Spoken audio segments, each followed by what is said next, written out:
Chegamos no livro de Josué. É leitura animada, hein? Muitas guerras. Por que tantas guerras, né? Deus é a favor da guerra? Como é que é esse negócio? Vamos ver essas coisas e outras mais, informações interessantes a respeito de Josué. E esse vídeo é feito para animar você a ler a Bíblia. Leia a Bíblia, busque a presença de Deus e conhecer esse Deus lendo as Escrituras. Então fica aqui meu desafio para você, tá bom? Se você está chegando agora, seja muito bem-vindo ao nosso canal. Meu nome é Alba, você está no canal há pouco tempo. E eu já peço a você que se inscreva neste canal, deixa um like, compartilha, me ajuda aí nessa caminhada, tá bom? Que isso ajuda o YouTube a mandar esse vídeo para outras pessoas. E no dia de hoje nós estamos fazendo a leitura cronológica da Bíblia. Chegamos no 6º livro da Bíblia, que é o livro de Josué. E aí Josué é apresentado como o líder de Israel. Moisés morre, nós vimos a história dele, né? E ele passa esse cajado, essa responsabilidade para Josué. E o livro continua assim. Esse livro é interessante porque ele foi escrito pelo próprio Josué, escrito ali, e essa história aconteceu ali mais ou menos 1400 a 1370 a.C. O livro começa com eles ali no limite da terra de Canaã, a terra prometida. Então Josué começa esse livro trazendo um discurso àquela gente, àquele povo, para que eles possam viver em obediência à lei de Deus. Então chama eles para essa responsabilidade e envia espias para espiar a terra de Jericó. Só que ele tem a experiência melhor, né, mais bem sucedida do que Moisés, que mandou os espias, e os espias voltaram dizendo que não ia dar certo e tal, e acabou ficando 40 anos no deserto. Mas todo esse povo já morreu, e agora essa nova população está confiante em Deus e quer entrar e conquistar essa terra que Deus está dando para eles. Então eles entram, esses espias conhecem Raabe, que era uma mulher que morava ali em Jericó, em cima do muro. Ela era prostituta, mas ela já ouvia falar a respeito do Deus de Israel e os feitos deste Deus. E Raabe, então, confia nesse Senhor e pede para que ela não seja morta e que a sua família possa ser salva. Então os espias falam, olha, então coloca a sua família toda dentro da sua casa, coloca aí uma fita, um cordão de vermelho, para que a gente saiba que é sua casa e que a gente não destrua a sua casa. Essa foi uma maneira dela ser salva. E Deus não deseja que as pessoas sejam destruídas. O livro de Josué tem muitas guerras contra os cananeus e tal.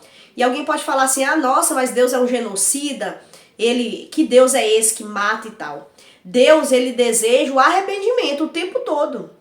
Deus desejava que o povo de Jericó se arrependesse como Raabe. Tanto que a terra de Jericó é conquistada de uma forma muito diferente do que habitualmente a gente vê.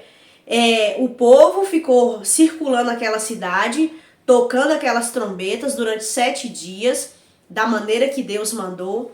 E este era mais um testemunho, porque não só Raabe escutou a respeito de Deus, mas toda a sua família, toda aquele povo da cidade dela e dos outros países também ouviam a respeito desse Deus. Então, através desse testemunho, Deus queria que essas pessoas reconhecessem que Ele é o Deus verdadeiro, e essas pessoas se arrependendo e clamando por esse Deus, Deus agiria com graça e misericórdia com elas. Então, o fato desse povo de Israel estar rodando ao entorno da cidade de Jericó era uma maneira também de Deus dar mais uma oportunidade para esse povo se arrepender. Mas não é o que acontece. Então Deus, ele deseja o arrependimento, mas se a pessoa não se arrepende, Deus também é um juiz e ele traz juízo sobre a terra.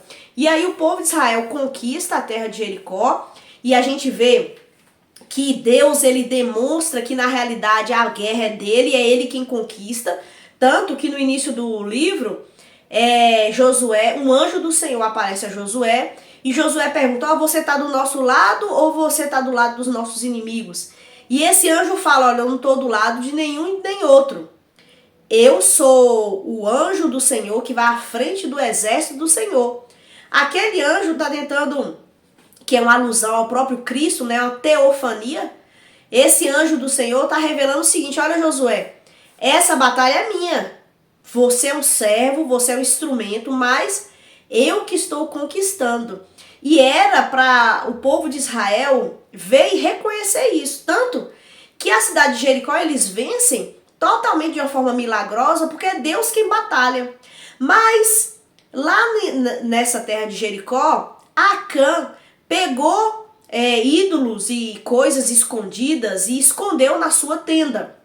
E aí o povo de Israel vai para outra cidade, a cidade de Ai, e eles vão todos confiantes, achando que eles vão ganhar de novo e tal. E eles são derrotados de forma dramática e terrível.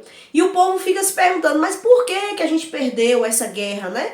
E Deus mostra, porque o pecado está no meio de vocês. Então Deus, ele mostra nesse livro que a guerra é dele, mas que o povo tem que viver em santidade e confiança nele. Então essa é a dinâmica que nós vemos nesse livro. Então esse livro é dividido em 4 partes.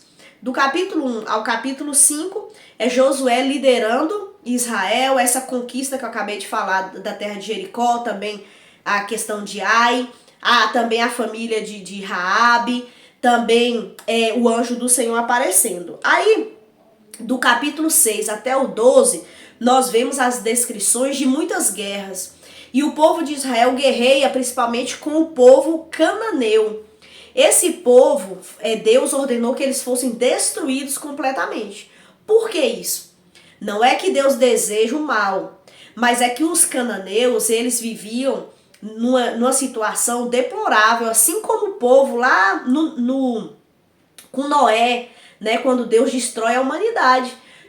Entregues à imoralidade, o povo cananeu, e ao infanticídio. Lá eles adoravam alguns deuses e eles davam os filhos deles em adoração a esse Deus, matando crianças. Então eles cometiam pecados que encheu o cálice da ira de Deus. Deus queria que eles se convertessem, queria que eles se arrependessem, mas eles estavam totalmente contrários a Deus, então Deus traz essa punição a este povo. E aí do capítulo 13 até o capítulo 22, Josué então divide a terra prometida. E nesses capítulos nós vemos que é uma descrição geográfica mesmo, onde cada tribo vai ficar e a região que eles vão ocupar. E Deus então cumpre cabalmente a promessa de dar a terra ao povo. Outras pessoas ficam falando assim, mas não deveria porque lá tinha outros povos. Deus ele não deseja destruir e tomar simplesmente, não é? Nosso Deus não é um Deus de mau caráter, é um Deus de amor. Mas como esses povos se entregaram à imoralidade, à violência, se autodestruindo e contrários à vontade de Deus, Deus traz o juízo e Deus dá àqueles que têm obedecido a Ele essas bênçãos que essas pessoas se recusam pela violência, pelo engano, pela rebeldia contra Deus. Então, Deus deu ao seu povo a terra prometida. E aí, o texto termina, o livro, né? Capítulo 23 a 24, Josué já está idoso. Ele tem ali as palavras finais, ele lembra o povo sobre a lei de Deus, sobre a generosidade de Deus, sobre a misericórdia de Deus. Então, ele relembra esse povo sobre isso. E ele faz uma advertência. Olha, se vocês forem infiéis, Deus vai tirar vocês dessa terra. Deus vai trazer juízo sobre vocês, assim como ele trouxe para os cananeus, para todos os povos que estavam ali. Josué falou, não pense que vocês são melhores. Se vocês desobedecerem e fizerem o que é mal, Deus vai trazer juízo sobre vocês e vocês serão levados para o cativeiro. E nós sabemos que isso aconteceu, mas foi lá na frente. Então, livro maravilhoso, leia, aprenda de Deus, aprenda da sua palavra, porque com certeza vale muito a pena ler e meditar na palavra de Deus. Que Ele te abençoe, muito obrigada por você ficar até aqui e até a próxima.